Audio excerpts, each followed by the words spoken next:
तो हमारे ऋषियों ने जो कथा रचा वो समझाने के लिए उदाहरण के तौर पर, प्रलय तो साधकों के अंदर होता है। उस प्रलय के बाद क्या होता है कि जीव का मूल नष्ट हो जाता है, भस्म हो जाता है, उनके कर्माशय नष्ट हो जाते हैं, उनकी मनोकामनाएं समाप्त हो जाती है, उनके जितने प्रकार के ताप है सभी भस्म हो जाते हैं और जीव दूसरे ही क्षण ब्रह्म में बदल जाते हैं, ब्राह्मी अवस्था को प्राप्त करते हैं। वह क्रिया मिनट के भी 100 में 1000 में अंश लाखवां अंश में क्षण में घट जाती है। किसके साथ कब और कितनी देर घटेगी क्रिया एक कहना मुश्किल है, क्योंकि साधकों की अवस्था पर, सदपात्रता पर, मनोयोग पर, सदविचारों पर और उनकी साधना पर निर्भर करता है। ये घटना कब घटेगी?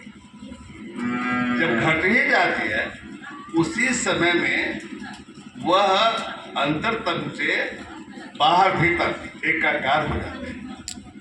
तब क्या होता है?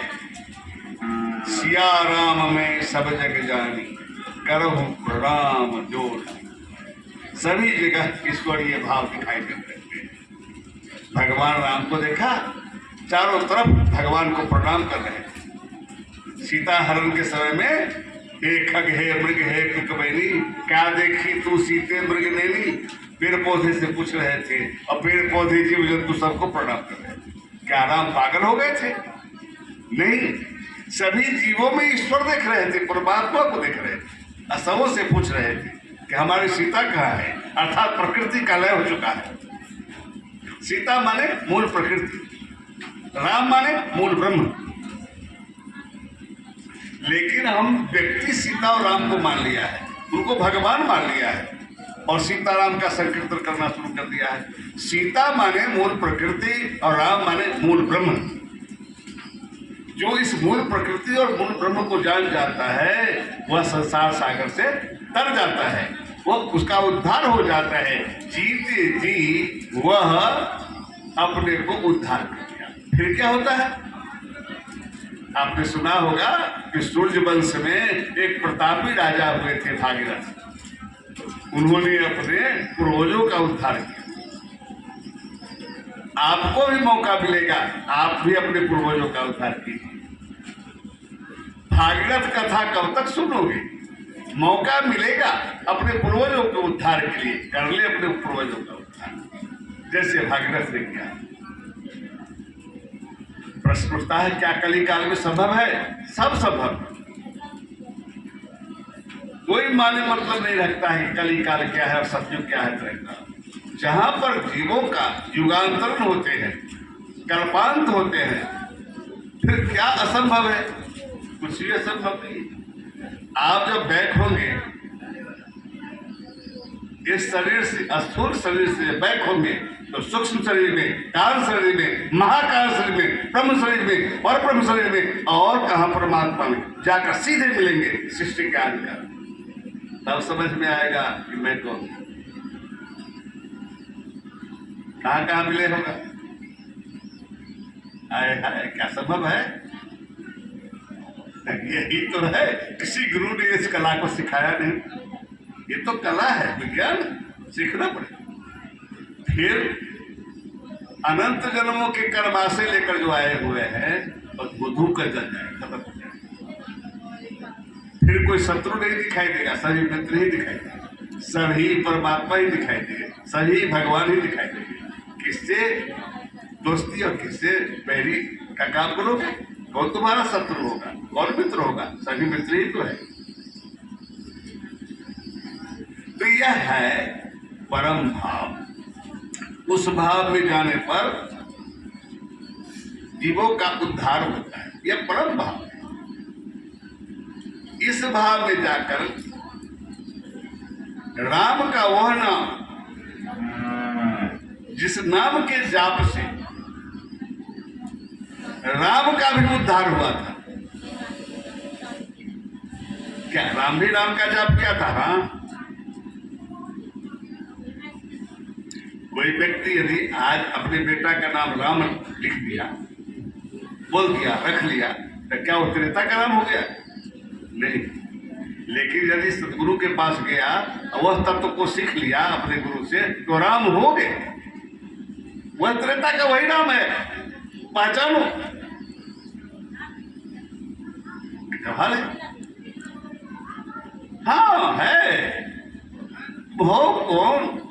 ईश्वर की संतान, परमात्मा की संतान, किसी व्यक्ति के नहीं। लेकिन यहाँ पर भाव संबंध है, सांसारिक संबंध है। माता पिता को पहचानते हो, इतनी ही में लिपट कर रह जाते हो। माता पिता तो एक बात है, मैं वस्तुतः जानते हो, जिस बाबा को आपके पिताजी बाबा कहते हैं, आपके बाबा बाबा कहते हैं, आपके परबाबा बाबा कहते हैं, आपके लकड़ बाबा भी बाबा कहते हैं, उसी को आप भी बाबा कहते हैं। बाहरे बाबा, भोला बाबा, देवघर के बाबा, देखिए सबके बाबा है ना। ठीक इसी प्रकार यदि गुरु बाबा है तो गुरु बाबा सबके बाबा है।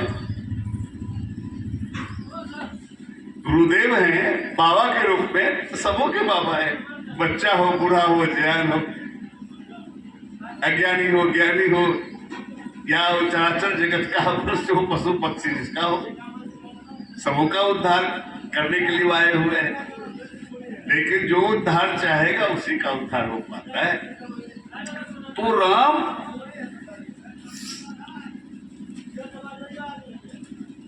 कौन?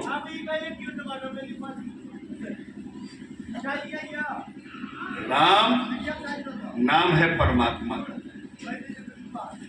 याद कीजिए, जिस समय श्वेतबांध रामेश्वर यह स्थापना होने जा रही, बांध के स्थापना, उस समय में राम स्वयं खड़े थे। अब बंदर भालू पत्थर डाल रहा था समुद्र में, सब डूब रहा था, बांध नहीं बना रहा। कई दिनों तक यह अवस्था बनी रही। राम जी को क्रोध आ गया, धनुष बाण निकाले, कहा कि एक ही बाण में सुख ही लूंगा। बाण नहीं बने देते हो, जानते हो मेरी प्रभुता क्या है? तो समुद्र देव जो है आ गए त्राही त्राही करते हुए उनके शरण में, प्रभु हमारी क्या गलती है? आप मारना है, गलती है तो हमको मार दीजिए, लेकिन हमारे शरण में जो जीवधारी हैं वो तो कोई गलती नहीं किया है, वो सब के सब मर जाएंगे। कहा कि उपाय बताओ, इसे बांध क्यों नहीं बना रहा है?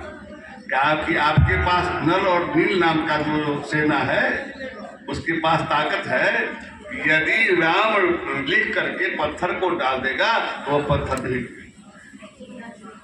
राम नाम का गुणगान राम को समुद्र देव ने बताया। कैसा भाल है? क्या यदि परमात्मा थे तो राम को आदेश दे देना चाहिए, राम राम लिख करके डालो, नहीं डूबेगा। क्योंकि समुद्र देव आप करके बताए तो नल नील राम राम लिखते गए, पत्थर डालते गए, पत्थर नहीं डूबा और बांध की स्थापना होगी, सभी के सभी लंका पहुंच गए। तो वह कौन राम है जिस राम को राम भी नहीं जानते थे? राम न सकही नाम गुण गाई, गोस्वामी जी ने लिखा है। उस राम का गुणगान करने में राम भी असमर्थ हो जाते हैं और कहने रहते हैं राम रामेति रामेति रवे रामे सहस्र राम राम नाम। तो यह राम का नाम जो है हजारों हजार नामों से ऊपर है। यह राम नाम बराबर में है, सबसे ऊंचा नाम है। राम भी उस नाम को नहीं जान पाए, जबकि परमात्मा कह रहा है। लेकिन जो वास्तव में राम है, जिनका नाम राम है, वह कितने शक्तिशाली हो, पत्थर को भी डूबने से रोक लिया, बाल बनने में मदद कर दिया। आप भी यदि उस तत्व को जान जाते हैं, आप भी ऐसा कर सकते हैं। यदि नहीं जानते हैं, एक एक चीज आपके लिए भारी हो जाता है, आपसे अपरिचित है, नहीं जान पाते हैं और आपके लिए असंभव सा हो जाता है। कभी कभी क्या होता है कि मनुष्य चलते चलते रास्ते में थक जाता है और बैठ जाता है, वो एक मंदिर के चौक पर भी नहीं पहुंच पाता और परम धाम जाने की बात है, वो तो और संभव हो जाता है। एक बार की बात है, एक छोटी सी बच्ची रोज अपने खेत में साग बोती थी और स्वर्ग लोक से आकर पीछे के ना भाग गए, चोट लगा ले भीड़ गए। स्वर्ग लोक से आकर के और एक पकड़ा उस साग को खाया। पीछे खाली भागता है, बड़का खुला मैदान है ना पीछे देखने को, पकड़े चिपरी मारते लाठी से देखने जाकर तो बहुत सारा रोटी बना हुआ है। साग खाते हुए बस मेंगड़ी उसको पकड़ लिया, पकड़ा, उसको लेकर के चला गया स्वर्ग लोक। तो स्वागत किया वहां पर।